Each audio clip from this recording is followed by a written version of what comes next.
1200년 전 남북국 시대에 신라 땅 경주의 12살 어린 소년이 당나라로 유학을 떠났습니다. 교통편이 오늘날과 같지 않던 당시에 머나먼 중국 땅으로 어린아들을 떠나보내는 아버지는 이런 준엄한 당부를 했습니다. 네가 중국에 가서 10년 안에 중국의 과거에 급제하지 못하면 내 자식이 아니다. 당시 중국의 과거 제도가 있었다는 사실은 신라 사회에서도 꽤 알려져 있었던 모양입니다. 이 과거 제도는 고려시대 초기에나 우리나라에 도입됐기 때문에 신라 당시에는 없던 중국에만 있던 고급 공무원 임용시험이었죠. 조선시대 관직을 이용해서 말하자면 이 아버지는 평소에 아들에게 이렇게 말했을 것 같습니다. 너는 이 나라의 골품제라는 신분제 하에서 진골이 아닌 육두품이다. 그래서 네가 아무리 능력 있고 아무리 총명하더라도 신라에서는 정승판서의 반열에 오를 수가 없다. 그러니 중국으로 가서 네 능력을 펼쳐보아라. 이 어린이는 산설고 물선데다가 말도 통하지 않았을 중국에 가서 탱자나무 가시로 자신의 허벅지를 찌르고 머리채를 들보에 매단 졸음을 쫓기 위해서 이런 자고현량의 노력을 거듭한 끝에 아버지가 당부한 10년이 아니라 단 6년 만에 중국의 과거에 장원으로 급제하게 됐죠. 대단한 천재가 아니겠습니까? 바로 신라 말기 대문장가요 학자였던 고은 최치원 선생 이야기입니다. 우리도 천재적인 위인으로 추앙하고 있지만 중국도 최치원 기념관을 세워서 기릴 정도로 높이 평가하고 있는 이 최치원 선생은 857년도에 경주에서 태어나서 지금의 초등학교 5학년 나이에 당나라로 유학을 가서 18살에 중국의 과거에 당당히 수석으로 합격했죠.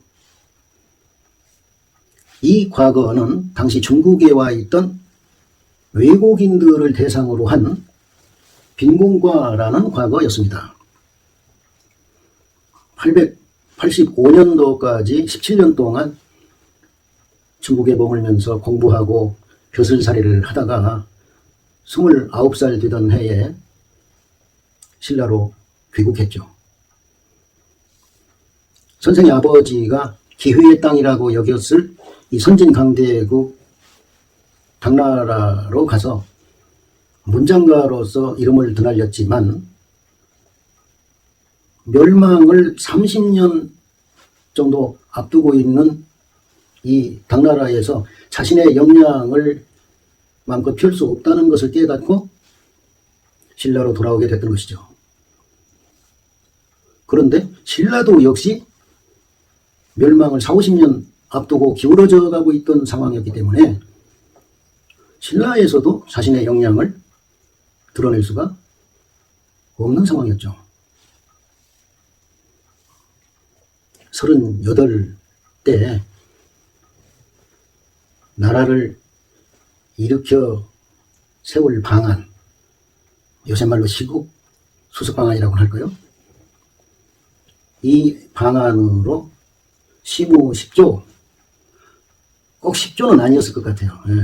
11조, 12조도 될 수 있다고 생각되는데 시무책이라는 방안을, 건의서를 진성여왕에게 올렸죠. 그런데 이 방안은 진골 귀족을 비롯한 기득권층의 완강한 저항으로 현실화되지 못했죠. 나중에 외직인 전북 정읍, 또 경남 함양, 충남 서산의 군수격인 태수를 지냈죠. 이런 연고로 정읍의 무성서원, 함양의 학사로, 서산의 부성사와 같은 최치원 선생 관련 유적이 있습니다. 이 최치원 선생이 비 내리는 어느 가을밤에 시를 한 수 지었는데 널리 알려진 추야오중이라는 시이죠. 이 시를 이 시간에 함께 감상해 보십시다. 추야오중이라는 제목은 가을밤 비 내리는 중에, 비 내리는 가을밤에, 이런 정도 의미를 갖겠습니다. 추풍유 고음한데 가을바람이 부는데, 이슥한 밤에 가을바람이 부는데 특별히 할 일도 없고 할 마음도 없고 할 계제도 되지 않아서 괴로운 마음으로 시를 읊는다. 새로 소지음이라. 그런데 이 세상에, 세상길에, 이 말은 세상에 지음이 적구나. 내 마음을 알아주는 진정한 것이 드물구나, 없구나. 창의 삼경호인데 삼경이 이슥한 밤에 창밖에는 비가 내리는데 등전말이십니다. 등불 앞에 있는 나이지만 마음은 말이나 떨어진 곳에 가 있다. 이 추풍유 고음에서 이 유자를 별 의미가 없는 허사로 보고 해석을 않는 번역자들도 많습니다. 근데 저는 오직 다만 할 일 없이 이런 의미를 가지고 있는 실사로 해석하고 싶습니다. 그래서 비가 내리는 이 이슥한 가을밤에 특별히 뭔 일이 손에 잡히겠습니까? 아주 자정쯤 되는 시각에 어떤 일이 마음이 스산하고 온 상황이라는 것이 벌써 익혀지지 않겠습니까? 이런 시각에 뭔가 차분히 공부하고 연구하고 궁리하고 할 계제가 되지 않아서 괴로운 마음으로 시를 읊는다. 그런데 세로 소지음이라. 세로는 세상길, 이 세상에 지음이 적다, 드물다, 없다. 이 지음이라는 것은 소리를 알아주는 사람, 이런 말이죠. 잘 아시는 백아절현이라는 고사성어에서 유래한 말이죠. 검은고 명인이었던 백아라는 사람이 뭔가를 생각하면서 검은고를 연주를 하면 이 세상에 오직 한 사람, 종작이라는 친구만 이 연주자의 속마음까지 헤아리고, 아, 높고 높은 하늘이여, 아, 맑고 맑은 시냇물이여, 이렇게 알아들었다. 그런데 그런 종작이라는 친구가 세상을 떠났다. 그래서 백아는 내 검은고 연주를 듣고 내 마음을 알아줄 친구가 이 세상에는 아무도 없다. 그래서 검은고 줄을 끊어버리고 다시는 연주하지 않았다. 이런 고사에서 유래한 성어가 백아절현이죠. 이 백아절현이라는 이야기를 축약한 말이 바로 지음이라는 말이죠. 어떤 사람의 연주를 듣고 그 연주자의 속마음까지 알아차린다는, 알아준다는 이런 의미로서 진정한 친구, 직이지우를 일컫는 말이 됐던 것이죠. 창의 삼경호인데, 삼경이라는 것은 하룻밤을 저녁 7시서부터 새벽 5시까지 10시간을 5등분해서 초경, 재경, 삼경, 사경, 오경 이렇게 분류하지 않습니까? 그러니까 삼경은 자정을 전후한 2시간 정도의 시간을 말하는 것이죠. 이슥한 밤에, 이런 정도의 의미겠습니다. 등전말리심이라.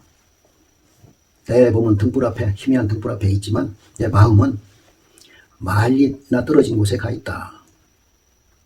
이런 내용입니다. 이 시는 어느 이슥한 가을밤에 추적추적 내리는 빗소리를 들으면서 자신의 외롭고 괴로운 처지를 토로하고 당나라인지 신라인지 모를 먼 곳을 그리워하면서 울적한 속내를 읊은 시다. 이렇게 평할 수 있겠습니다. 여기서 이 만리심이라는 말은 멀리나 떨어져 있는 먼 곳, 많이나 떨어진 먼 곳에 내 마음이 가 있다. 이렇게 공간적인 의미로 해석할 수도 있겠고, 내가 바라는 세상과 현실은 멀리만큼이나 현격하게 차이가 있다. 내가 꿈꾸는 세상, 내가 바라는 세상이 아니라서, 세상이 내 마음대로 되지 않아서 답답하다, 살맛이 안 난다, 의욕이 없다, 이런 뜻으로 새길 수도 있고, 나는 지금 외롭고 괴로운 처지이지만 멀리 떨어진 어딘가에 있을지도 모를 이상향을 나는 꿈꾸고 있다. 이런 의미로 새길 수 있다고 저는 봅니다. 당나라에서 고향 신라를 그리워하면서 지었는지, 신라에 귀국해서 자신이 17년 동안이나 머물렀던 당나라를 그리워하면서 지었는지 분명치 않지만, 최치원 선생의 생애는 907년도에 망한 당나라나 935년도에 망한 신라나 똑같이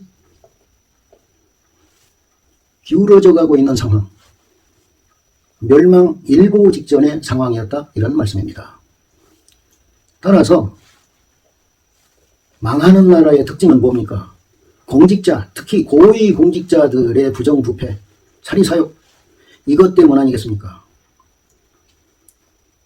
그래서 당나라에서도 신라에서도 자신의 출중한 역량을 펼 수 없는 상황이었다. 그것을 한탄하는 마음도 스며있는 시다, 이렇게 봐야 하겠습니다.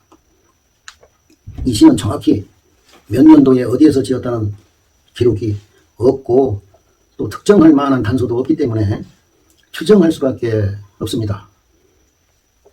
선생이 당나라에서 귀국한 이듬해, 그러니까 886년도에 자신이 당나라에서 지은 시나 또 이런저런 글들을 정리해서 당시 왕께, 정강왕께 올린 시문집을 개원필경이라고 하죠. 이 개원필경에 이 추야우중이 실려 있지 않다고 해서 이 시는 당나라에서 지은 것이 아니라 신라에서 지은 시다, 이렇게 주장하는 이들이 있고, 등전만리심, 등불 앞에 나는 있지만 내 마음은 멀리 먼 곳에 가 있다. 그곳은 신라 땅 경주다. 이렇게 해석해야 한다고 하면서 이 시는 당나라에서 신라를 그리워하면서 지은 시다, 이렇게 주장하는 이들도 있습니다. 진골은 물론 중마고들이 혹시 공직에 올랐다면 고위 공직자가 돼 있을 텐데, 그 고위 공직에 올라 있는 중마고들이라고 하더라도 이미 기득권 층화되어 있기 때문에 최치원이 주장하고 추진하는 개혁에 동조해 주었을 가능성은 낮다. 너 잘났어, 선진강대국 당나라에 유학 좀 갔다 왔다고 목에 힘주는 거야? 이렇게 대했을 가능성이 많다, 저는 이렇게 봅니다. 현실적으로 보더라도 태어나서 12살까지 사귀며 지냈던 중마고들보다는 철들어서 17년간이나 머물면서 사귄 중국의 친구들이 더 많았을 것이다.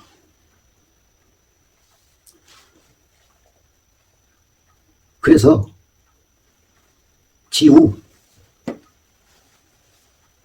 친하게 지내는 친구, 진정한 친구가 상대적으로 적었을 것으로 생각되는 신라에서 더 외로움을 많이 느꼈을 것이다. 그래서 세로소지음이라는 말이 있는 이 시는 신라에서 지었을 것이다.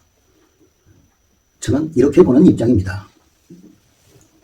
앞에서 제가 남북국시대라는 용어를 썼는데요. 신라가 삼국을 통일하고 당나라 세력을 완전히 몰아낸 676년도부터를 통일신라 시대라고 한다. 역사 시간에 저는 그렇게 배웠습니다만은 고구려 사람 대조영이 같은 시기에 한반도 북쪽 지방과 만주 일대에 세운 발해라는 또 다른 우리나라가 있었기 때문에 남쪽의 신라, 북쪽의 발해, 이래서 남북국 시대라고 해야 옳다. 이런 주장에 저는 전적으로 공감하고 있습니다. 끝으로 이 최치원 선생과 전라북도 군산과의 인연에 대해서 한 말씀 드릴까 합니다. 군산 외곽에 지금은 육지로 변했지만 내초도라는 섬이 있었습니다. 저 초등학교 때 수학여행 갈 정도로 오지였습니다만 그 내초도에 한 청년이 사냥을 하다가 낭떠러지로 떨어졌습니다. 이튿날 정신을 차리고 보니 누런 황금돼지가 사는 동굴이었습니다. 근데 이 황금돼지는 보름날 밤이면 어여쁜 여인으로 변했습니다. 얼마 있다가 이 둘 사이에 사내아이가 태어났는데 이름을 금동이라고 지었습니다. 이 금동이가 6살쯤 됐을 때 이 사냥꾼 청년, 즉 금동이인의 아빠와 금동이는 이 섬을 탈출해서 육지로 도망을 쳤습니다. 육지 사람들은 이 금동이를 최치원이라고 불렀습니다. 금동인의 가족이 살던 그 동굴을 금돈시굴이라고 하는데 지금도 군산시 내초동에 그 흔적이 남아 있습니다. 이것이 군산지역 신문인 군산뉴스가 전하는 최치원 선생 군산 탄생 설화입니다. 경주 최씨 중에 최치원 선생을 선조로 모시는 분들께 죄송합니다만은 이 설화 때문에 최치원 선생이 돼지 최씨의 시조다, 이런 이야기가 군산지방에는 있습니다. 이처럼 군산지방에는 최치원 선생이 군산 사람이다라는 설화와 관련된 유적이 몇 곳이나 있습니다. 설화 속에 금돈시구를 비롯해서 군산 외곽에 옥구 향교가 있는데 이 향교의 경내에 최치원 선생을 기리는 문창서원이 있고 선생이 즐겨 올라가서 놀았다는 자천대라는 정자도 있습니다. 이 문창서원하고 80년 역사를 자랑하는 군산 문창초등학교는 그 이름이 최치원 선생의 시호가 문창후였다는 데서 유래한 것입니다.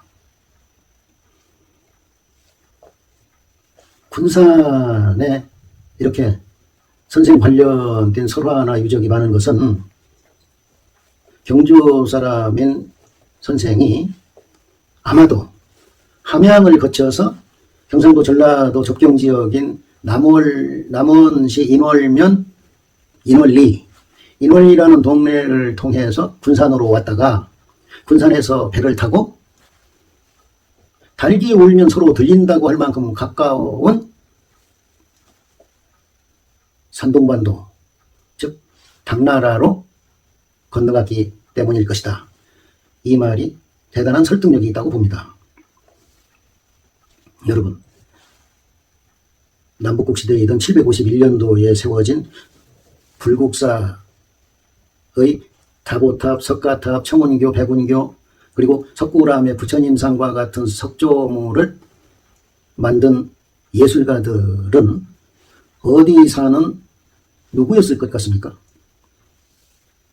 저는 아사달로 대표되는 백제 땅, 그 중에서도 우리나라 최고의 질 좋은 화강암의 특산지인 익산시 황등면의 석공들이었을 것이라고 확신하고 있습니다. 전라도 군산 사람인 저는 어려서부터 경상도 사투리를 아주 많이 들으면서 자랐습니다. 경상도 지역의 아주머니들이 전남 담양에서 대소쿠리와 같은 죽세공품을 한가득 이고 지고 행상을 하다가 저물녘이 되면 저희 집에 와서 쉬었다 가시는 경우가 많았기 때문입니다. 뭐 여인숙 개념이 아니고요. 아버지 안 계신 과수댁이었기 때문에 편의들 오셔서 머물곤 했다, 이런 말씀입니다. 밤새도록 어머니랑 억세면서도 정겨운 그 경상도 사투리로 정담을 나누시던 모습이 눈에 선하고 귀에 쟁쟁합니다.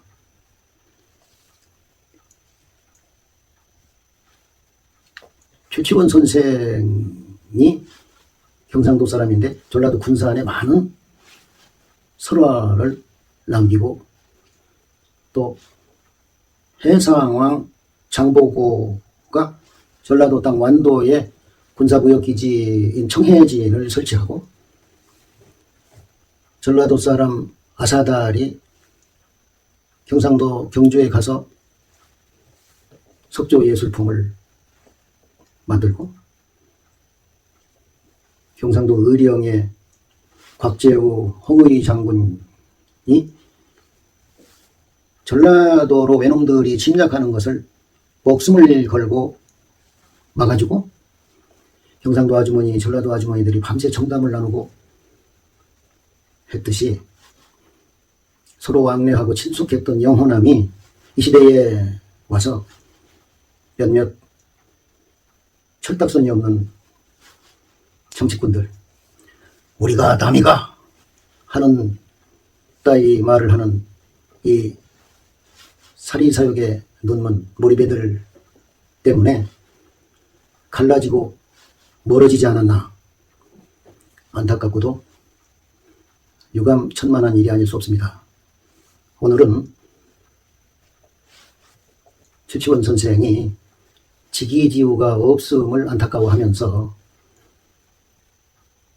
고향 신라인지 제2의 고향 당나라인지 자신이 꿈꾸는 이상향인지를